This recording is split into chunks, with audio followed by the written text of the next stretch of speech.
मनापासून स्वागत करते। आज तुमच्यासाठी खूप असा वेगळा आणि खास व्हिडिओ घेऊन आलेले आहे। खरंच आजचा व्हिडिओ माझ्यासाठी खूप खास आहे मैत्रिणींनो। जवळपास या क्षणाचे मी किंवा या दिवसाची 35 वर्ष वाट पाहिली आहे आणि आज मी माझ्या बालपणीच्या गावी जात आहे। म्हणजे ज्या गावामध्ये माझं पहिली दुसरीचं शिक्षण झाले त्या गावाला मी भेट द्यायला जात आहे। व्हिडिओच्या सुरुवातीलाच तुम्ही एक पाटी पाहिली असेल, येडगाव धरण म्हणून। तर याच गावामध्ये माझं लहानपणीचं शिक्षण झालं आहे 2 वर्ष। म्हणजे मी पाहुण्यांकडे होते 2 वर्ष शिकायला। म्हणजे या 2 वर्षातल्या आठवणी आहेत ना मैत्रिणींनो, माझ्या आयुष्यातल्या स्वर्गाहूनही सुंदर अशा आठवणी आहेत। प्रत्येकाचंच आयुष्यामध्ये असं सुंदर बालपण असतंच आणि त्यापैकीच मी एक नशीबवान आहे। मागच्याच आठवड्यामध्ये या ठिकाणी मी जाऊन आले, परंतु कामाच्या व्यस्ततेमुळे व्हिडिओ अपलोड करणं शक्य झालं नाही। तर आज हा व्हिडिओ तुमच्यासाठी मी घेऊन आली आहे। आता बरेच जण या गोष्टीचा विचार करतील की बालपणीच्या गावाला भेट द्यायचं म्हणजे याच्यामध्ये काय विशेष आहे, किंवा 35 वर्ष तुम्हाला का लागली या गावाला भेट द्यायला। तर प्रत्येक गोष्टीची काही काही कारणं असतात मैत्रिणींनो। आता ती कारणं काही तुम्हाला देत बसत नाही मी इथं, परंतु या व्हिडिओच्या माध्यमातून तुम्हाला एकच सांगायचंय मैत्रिणींनो, आज माझ्या या बालपणीच्या गावाला भेट देऊन मी जो अनुभव घेतला आहे किंवा आनंद घेतला आहे तो आनंद शब्दात मानता येण्यासारखा नाहीये मैत्रिणींनो। आज जो मी आनंद अनुभवलेला आहे तो आनंद माझ्यासाठी आयुष्यभर पुरणार आहे। कारण त्या लहानपणीच्या 2 वर्षातल्या खूप सुंदर सुंदर आठवणी माझ्यासोबत अजूनही आहेत। शाळेतल्या मैत्रिणी किंवा कॉलनीतली आजूबाजूची लोक ज्यांनी मला लहानपणी खूप जीव लावलेला आहे, अशा लोकांची मला सतत आठवण येत असते किंवा ते सतत माझ्या आठवणीत असतात। व्हिडिओमध्ये तुम्हाला शेवटी येडगाव धरणाचा थोडासा परिसरही पाहायला मिळणार आहे। धरण अगदी पूर्ण क्षमतेने भरलेलं होतं, तर इथले धरणावरचे काही क्षण तुम्हाला अगदी जवळून पाहायला मिळणार आहे। तेव्हा व्हिडिओ शेवटपर्यंत पहा। आणि तिथं गेल्यानंतर काही ओळखीची काही अनोळखी लोक भेटली आणि अनोळखी लोक भेटून सुद्धा त्यांच्याशी मी तास 2 तास गप्पा मारून माझ्या जुन्या आठवणींना उजाळा दिला। तेव्हा शेवटपर्यंत व्हिडिओ पहा आणि या व्हिडिओचा आनंद घ्या। सकाळी 9 वाजताच आम्ही नगरमधून निघालो होतो आणि नगर कल्याण रोडने चाललो आहेत आम्ही आता। नगर शहरापासून साधारण 100 किलोमीटर अंतर असेल या गावाचं। पावसामुळे रस्त्याच्या दोन्ही बाजूला सगळीकडे जिकडे पाहावं तिकडे हिरवं हिरवं दिसत आहे। जाताना तर मनामध्ये खूप हुरहुर आहे की तिथं कोणी ओळखीचं भेटेल का, किंवा तिथलं ते गाव किंवा शाळा आता कशा परिस्थितीमध्ये असेल किंवा कशी दिसत असेल। 10 वर्षापूर्वी मी दुसऱ्या एकाशीच गावाला भेट दिली होती। नेवासा तालुक्यातच आहे ते गाव, शिरसगाव म्हणून। तिथं मी 3री या वर्षाला शिकायला होते। म्हणजे माझ्या वडील सरकारी नोकरीला असल्यामुळे त्यांची सतत बदलीच होत असते। तर मग शिरसगावला ते होते 2-3 वर्ष। तिथून मग जवळच असणाऱ्या घोळेगाव या ठिकाणी राहायला आलो आम्ही। तिथल्या शिरसगावच्या सुद्धा खूप सुंदर आठवणी आहेत मैत्रिणींनो। तिथं जेव्हा मी त्या गावाला भेट द्यायला गेले होते परत, तिथं मला भरपूर सारे ओळखीचे लोक भेटले आणि त्यांनी छान माझा पाहुणचार केला, चहा पाणी जेवण वगैरे व्यवस्थित केलं। तर खूप छान वाटलं त्या गावाला भेट देऊन। जसं आपण एखाद्या माणसाला खूप वर्षांनी भेटतो तेव्हाच्या ज्या आपल्या भावना असतात ना मैत्रिणींनो, तसंच आपण एखाद्या पूर्वीच्या आपल्या बालपणीच्या म्हणा किंवा पूर्वीच्या गावाला जर भेट दिली ना, तसंच आपल्या याही वेळी मनात भावना असतात। खूप छान वाटतं किंवा तो ठेवा आपल्याला आयुष्यभर पुरण्यासारखा असतो। मान्य आहे की बदल हा निसर्गाचा नियम आहे किंवा भूतकाळामध्ये जास्त जगलं नाही पाहिजे असं म्हणतात, वर्तमान काळामध्येच सतत राहिलं पाहिजे। परंतु भूतकाळात जर आपल्या काही सुंदर अशा आठवणी असल्या ना, तर त्या आठवणी सुद्धा आपल्याला वर्तमान काळामध्ये छान प्रोत्साहित करतात किंवा छान पुढे जगायलाही छान ऊर्जा देऊन जातात। म्हणजे आपण नेहमी समजा वर्तमान काळामध्ये असलो तर आपण आपल्या आयुष्यामध्ये जर छान आठवणी असल्या तर आपण असं स्वतःला समजायचं की अरे आपण किती नशीबवान आहोत की आपल्याला लहानपण किती सुंदर मिळालेलं आहे। सर्वांच्याच नशिबी असं सुंदर बालपण नसतं। तेव्हा आपण आपल्याला जे मिळालेलं आहे त्यावर आपण नेहमीच खुश राहिलं पाहिजे किंवा समाधानी राहिलं पाहिजे। शिरसगाव नंतर आमची घोडेगावला जेव्हा बदली झाली तेव्हा घोडेगावमध्ये सुद्धा आमचं बालपण खूप सुंदर गेलं। तेव्हाच्या काळी गरिबी होती, काटकसर होती, पण जगण्यामध्ये तेव्हा एक साधेपणा होता। जे आहे त्याच्यामध्ये सुखी समाधानी राहायचं असा स्वभाव होता। खरंच खूप सुंदर असं बालपण होतं।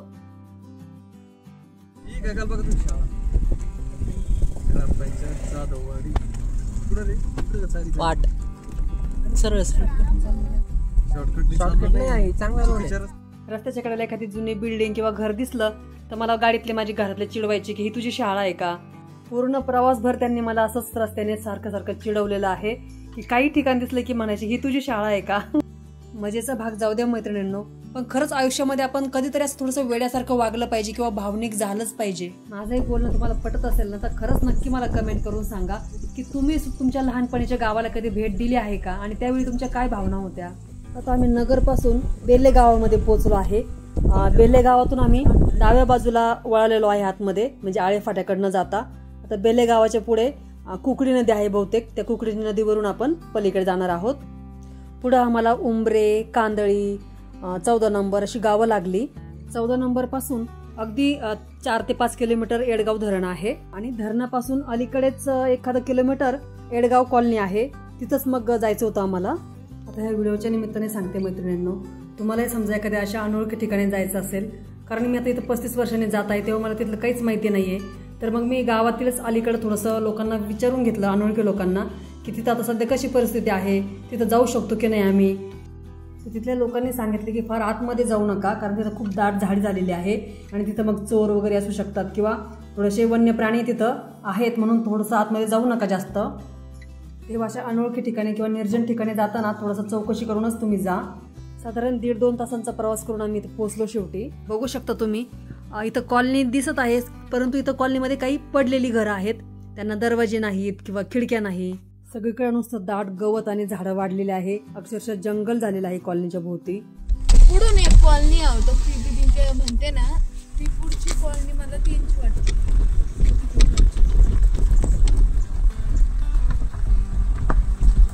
माझं लहानपणीचं गाव पाहायला माझ्या इतकीच माझ्या घरच्यांनाही उत्सुकता होती. ते सुद्धा माझ्यासोबत एक क्षण अनुभवत होते आणि बघत होते माझ्याकडे कुतूहलाने, की मी माझ्या लहानपणीच्या खुणा पटवण्याचा प्रयत्न करते आहे किंवा सगळीकडे मी काहीतरी शोधण्याचा प्रयत्न करत आहे, की मला कुठं समजा लहानपणी मी कुठं खेळत होते, माझी शाळा कुठं आहे, ही सर्व ठिकाणी मी शोधण्याचा प्रयत्न करत होते.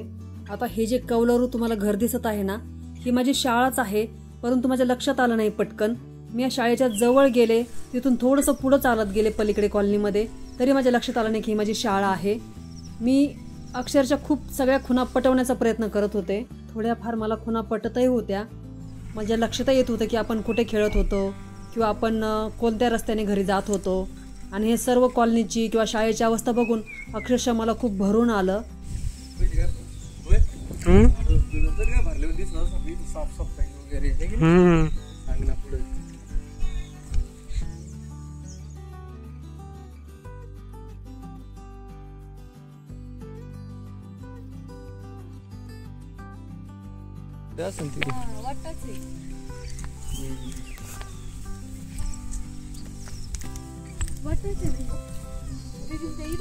पोर कुठे गेले? कोणतो वडाचं?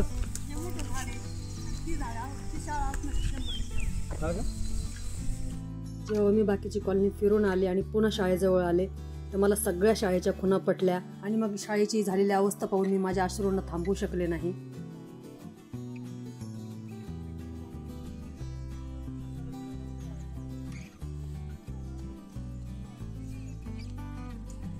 असणार तिच्या ध्यानातलं ते मागचं नाही.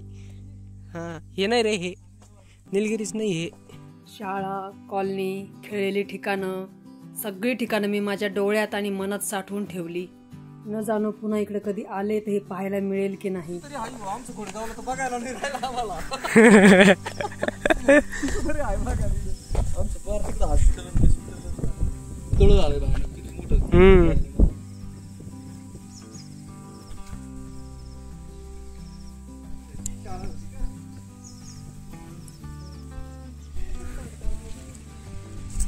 शेवटचं टोक आहे, इकडे नव्हते येत आम्ही.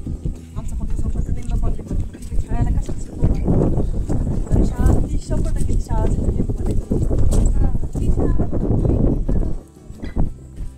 इकडे आम्ही जास्त वेळ यायची ना,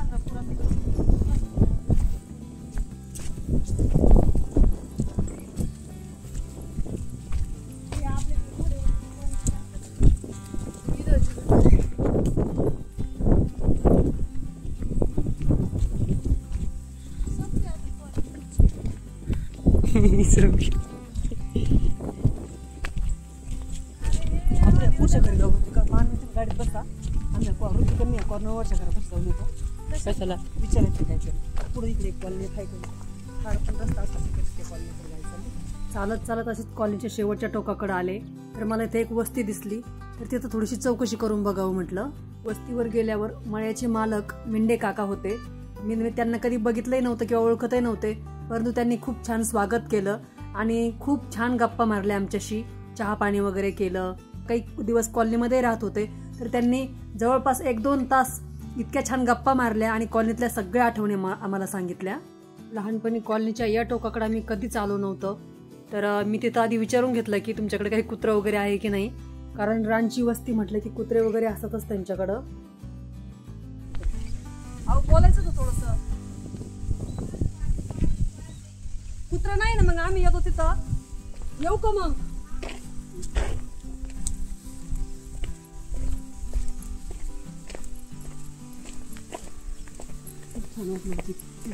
ठीक आहे समजा ते पडलेलं आहे घर वगैरे.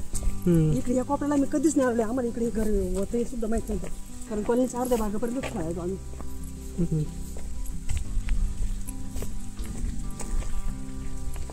हा जीवन शिक्षण मंदिर. मला शाळेचं नाव पण आठवत नाही. जीवन शिक्षण मंदिर या 3च खोल्या होत्या ना त्या शाळेत. हा 3च खोल्या होत्या बघा.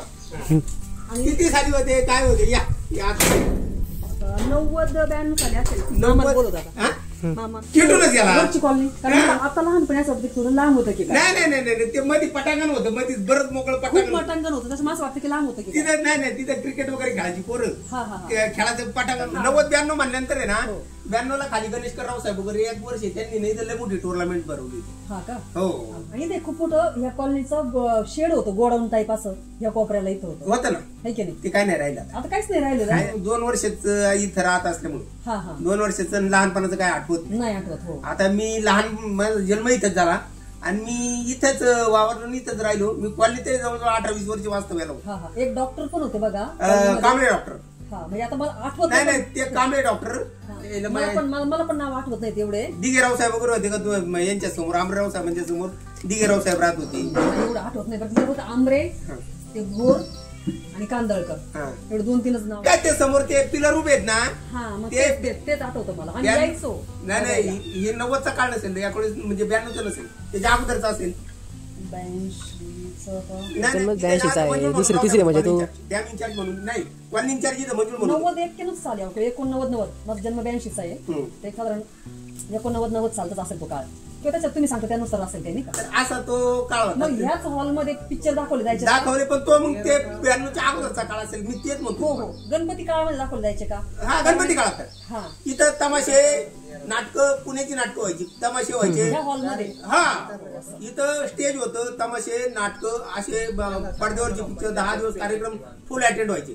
नारायणवरून लोक इथं कार्यक्रम पाहिले येते. आता इथून लोक नारायणवर मला जातात. आठवतं आजोबांच्या खांद्यावर बसून आम्ही रात्रीच आलेलो बरं. घेऊन झाले की इकडे यायचे पिक्चर बघायला. इकडचे 3च वर्गाची शाळा. 3च वर्गाची. काय गुरुजींचं नाव आठवतं का काही एखाद्या गुरुजीचं. पायजमा याच्यावाले होते बघा नेहरू शर्टवाले गुरुजी होते. मुंडे का काय गुरुजी. नाही मुंडे होते. हा मुंडे गुरुजी होते. मुंडे गुरुजी. मग मुंडे गुरुजींचा काळ नंतरचा आहे. त्याच्या अगोदर आहे ना पडवळ होते, आतार होते, अभंग होते. त्याच्या अगोदर तुम्हाला मग मुंडे गुरुजी होते किंवा मुंडे मग ते पाठीमागून त्यांच्या मिसेस आले मुंडे मॅडम आले. थोडासा वाद झाला होता तुम्हाला आठवतं का. मुंडे गुरुजींनी एका मुलाला मारलं होतं तर गावातले लोक भांडण करायला लागले. असं काहीतरी झालं होतं. हा डोक्यात काठी मारली होती. आठवतं तुम्हाला. शिक्षका पण होत्या. 1-2 शिक्षिका होत्या. एका वर्गात 2 इयत्तांना बसवायचे असं. पण 3च वर्ग होते. 3च वर्ग होते. आता ती कॉलनी ना ती शाळा आहे ना तिथं खाली गेली. जडपीची शाळा. जडपीची. कारण त्या शाळेच्या भोवती सुंदर असं आवर बिवर केलेलं मस्त होतच ना. पिठाची गिरणी होती शेजारी त्या तानाजीची शेलार. वरतून त्याच्या शेजारी सिंधुबाईचं दुकान होतं. हा गिरणीच्या शेजारी 4-5 खोल्या होत्या ना. सतत तिथे खेळायला असत. ते नेमकं दुपारची झोपलेल्या माणसं आम्हाला हकलून लावायची. तुम्ही आमची झोपमोड करताय. छोटे छोटे पोरं म्हणलं तिथंच खेळायला. शेजारी ना सगळे ते लक्ष्मण नागोडेचं हॉटेल. त्याच्या वडाचं झाड आहे तिथंच ती चाळ होती का. हा वडाचं झाड आहे ना त्याच्या पुढच्या बाजूला ह्या बाजूने. आता तो रस्ता आहे का नाही त्या रस्त्याची ह्या बाजूनी ते पत्र्याची शेड होते आणि तिथं हे ना ते सिंधुबाईचं दुकान होतं. त्याच्यानंतर लक्ष्मण नांगड्याचं हॉटेल होतं. असं तिथं आकारबाईची टपरी आठवत असेल का. टपरी नाही आठवत मला. ती गिरणी आणि ती पडवी आठवते खेळण्याची. नाही टपरी सुद्धा बरेच वर्ष 86-87 ला ती टपरी झाली. आणि ह्या दोन्ही कॉलन्यांच्या मध्ये तार कंपाऊंड होतं.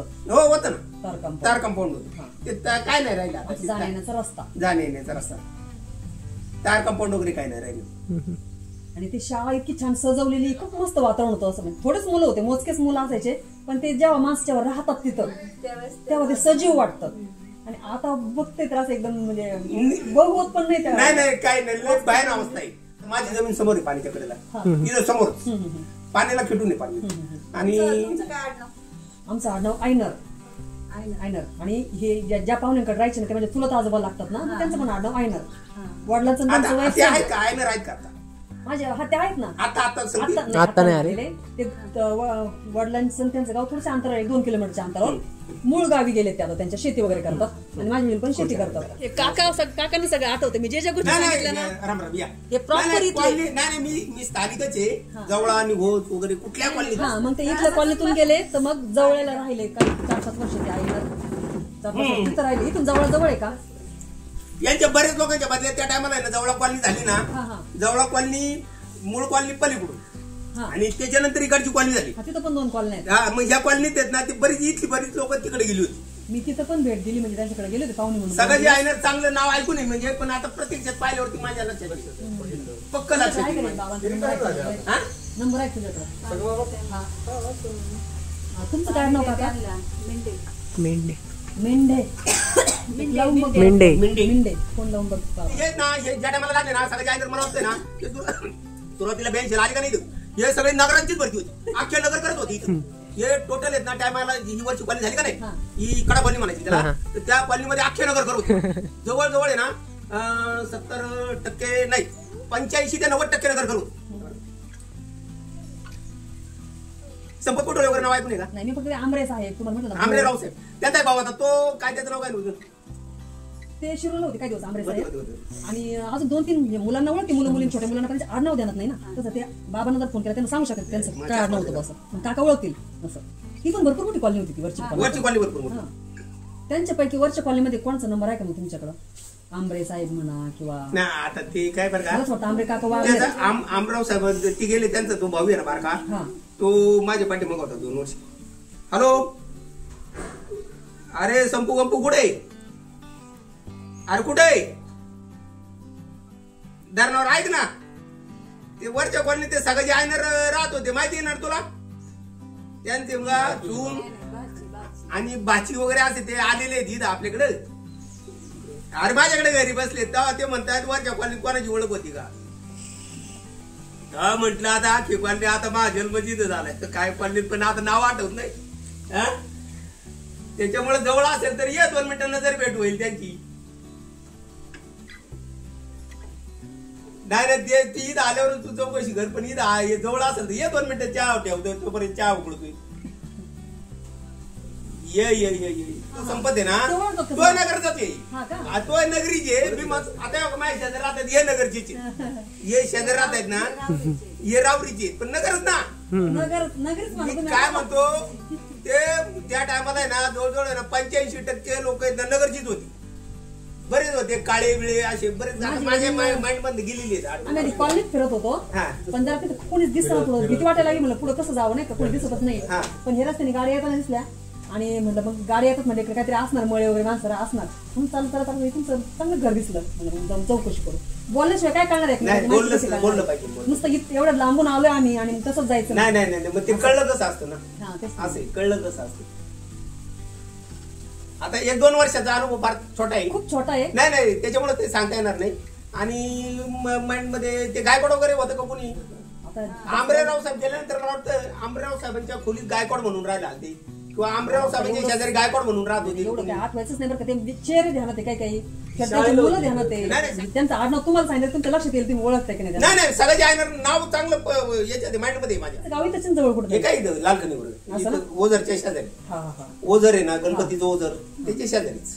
पण आताचा काळ कसा आहे की एखाद्याच्या घरात पण हे बिटे नंतर आले असते. नाही बिटे सुरुवातीलाच बिटे वगैरे नाव ऐकून आहे का? बिटे वगैरे असे काही दादवड बिटे पाठक ते रागा पाठक वगैरे म्हटलं मला त्यांचे चेहरे ध्यानात आहे.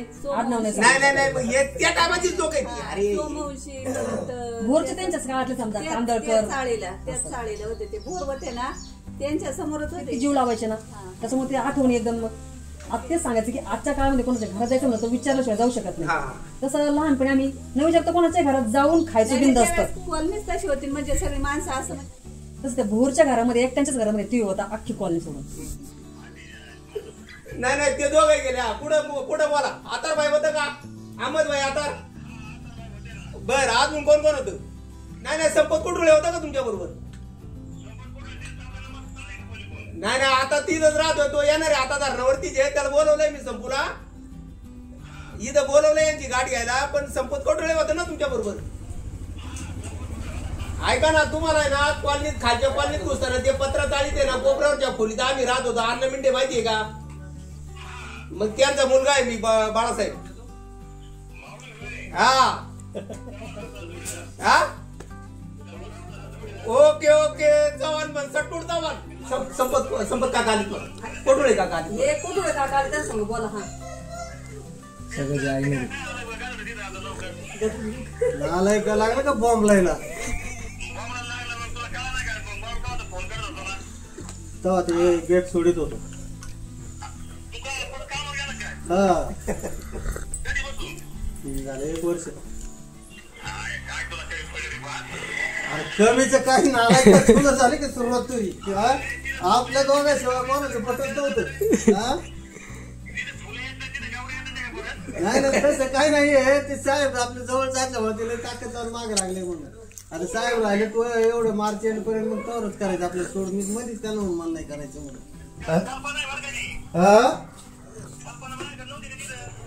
शाळेला हा हा हा हा हा. अरे ते लहान किती होते आता काय ते आता त्याचे बदल होतो ना. आता 20 वर्ष 25 वर्ष आठवण म्हणून रडायला आलं मला ती कॉलनी बघून. म्हणजे तिथे कोणच नाही. जेव्हा माणसं राहत होते तेव्हा कसं सजीवपणा असतो, जिवंतपणा असतो. नाही ते कॉलनीचा काळ होता. इथून आहे ना, मला सत्य सांगायचं कारण म्हणजे जवळ फक्त नारायणगाव कॉलनी सोडली ना ती त्याचे 10-20 घरं राहतात. नाही तर कुठल्याच कॉलनीत नाही. कुठल्याच कॉलनी सगळ्या धरणावरच्या कॉलनी टोटल रिकामी. झालंय बरं, कारण की आता माझे सेटल झाले लोक गावाकडे गेले पुरं. गोळेगाव होते माझे वडील, तिथले पण बरेचसे लोक रिटायर झाले. तर अर्ध्यापेक्षा जवळपास सगळे लोक गावाकडे झाले, गेले कोणी दुसरीकडे गेले, घर बांधले. पण ज्यांची सोय नाही घर बांधू शकत, परिस्थिती नाही, तेच फक्त 10-12 घर त्या कॉलनी सध्या आहे. नाही ते पण रोडला क्युटून आहे, हायवेला क्युटून आहे म्हणून घर पाडले. तिथे कमी झाले काय ग्रामीण रुग्णालय हॉस्पिटल झालं, परत बांधकाम विभागाचे पण झाले बरेचसे काम. असं झालंय. 82 साली आहे ना, काय झालं 82 ला मला सांगतो. आता समजा आईनं तुझे आजोबा लागतं आजोबा सगळे जायला, हा. तर तुला सांगतो आईनं आम्ही 1-2 वर्षाच्या फरकातले सगळे त्यावेळेला बांधलेला असतात. 82चा 83चा बर का. आणि जसं जसं वयानुसार ते मागं पुढे सगळे टोटल मला 10 वर्ष झाले रिटायर झाले. म्हणजे सगळे असे रिटायर होते. आणि मुळातच काय झालंय का नवीन भरती सरकारने केलीच नाही. केली तर ती फक्त मोजणीदाराने कालवा निरीक्षक 2च पदं भरले. म्हणजे थोडस कामाची गरज संपलेली आहे का? म्हणजे जे पूर्वी तुमचे जे काम होते ना, नवीन काम राहिले नाही ना. आता फक्त आहे ते सांभाळणे आणि तेच पाणी वाटप करणे. म्हणजे काम कमी झालेत का त्या खात्यामध्ये म्हणून नवीन भरती नाही. काय झालं का त्यावेळेला कसं होतं, आपण होतो तू लहान असताना त्यावेळेला होतं ना, त्यावेळेला साहित्य चाऱ्यांचे काम खूप चालू, त्यावेळेला खूप भरती झालेली. पण दिवसेंदिवस काय चारे आता पूर्ण झालेले आहेत ना. त्यांना फक्त जेवढे आहेत तेवढे मेंटेनन्स करायचं. त्यांनी काय करायचं नाही. पाणी चारीपर्यंत जाईल त्याची व्यवस्था. काही प्रॉब्लेम आला तर मजूर लावायचे नाही, काय नाही. मेकॅनिकच्या मशीन घ्यायच्या, अर्ज द्यायच्या मेकॅनिकच्याच मशीन घ्यायच्या, त्याच पाणी त्यांचं मशीन रिपेअर करून घ्यायचं. तुमचं नाव काय म्हणते? कोठुळे. संपत कोठुळे. तुमचं नाव काय? म्हणजे बाळासाहेब. आणि वडील त्यांच्याशी आईनं त्यांच्याशी नातं आमचं आजोबा म्हणून त्याचं वय एक असल्यामुळे वडिलांचे चुलते आहेत ते सगळ्याचे. आईनर पण समवयस्कर आहे, थोडं जास्त अंतर नाही. समवय मैत्रीचं नातं जास्त. असं वाटतं इथंच राहून घ्यावं. म्हणजे हे जे पूर्वीचं गाव होतं आपलं, इथंच राहून घ्यावं. परिसर पण खूप छान आहे ना, सगळं बागायती हिरवं सगळं नाही का, छान परिसर. वगैरे चक्कर मारली जायचं.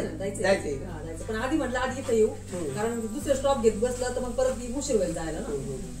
कॉलनीलाच खास भेट द्यायला आलो. तुम्ही चांगले काय म्हणतात ना, सहकार्य केलं किंवा चांगली ओळख दिली. कोणी कधी कधी बोलवत पण नाही. असं काय नाही, माझ्याकडे कोणी आलं ना, म्हणजे आता इथं मी नाही मी इथे ना, मी स्थायिक असल्यामुळं माझ्याकडे लोक येतात.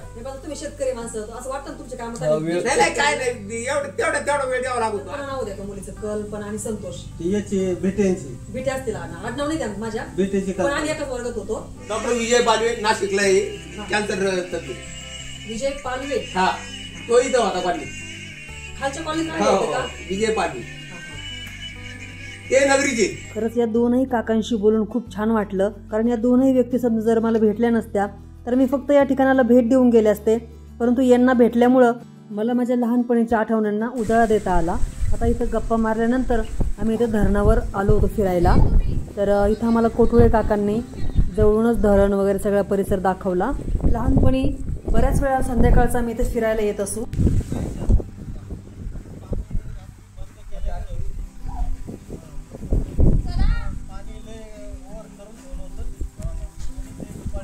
आता इथे व्हिडिओमध्ये तुम्हाला धरण अगदी जवळून पाहता येणार आहे. इथं बघू शकता पाण्याचा किती रौद्र रूप आहे.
धरण एवढ्या जवळून बघता आलं, खूप छान वाटलं.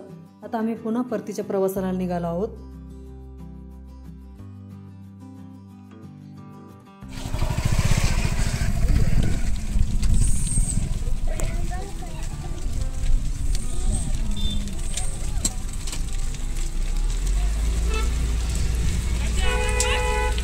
पुन्हा नगरकडे जाताना याच नदीवरून आम्ही परत चाललेलो आहोत. आजचा दिवस कधी न विसरता येण्यासारखा आहे. आयुष्यामध्ये बऱ्याच गोष्टी अशा असतात की आपल्याला त्या एकदा तरी करून पाहायच्या असतात. तर त्यापैकीची माझी गोष्ट होती की मला एकदा तरी या गावाला भेट द्यायची होती आणि आज खूप वर्षांनी माझी ती इच्छा पूर्ण झाली. तुम्ही जर हा व्हिडिओ संपूर्ण पाहिला असेल तर तुम्ही कमेंट करून नक्की सांगू शकता की तुम्ही तुमच्या आयुष्यामध्ये अशी काही गोष्ट केली आहे का, किंवा तुम्ही खूप दिवसांपासून पाहिलेलं स्वप्न पूर्ण झालं आहे का.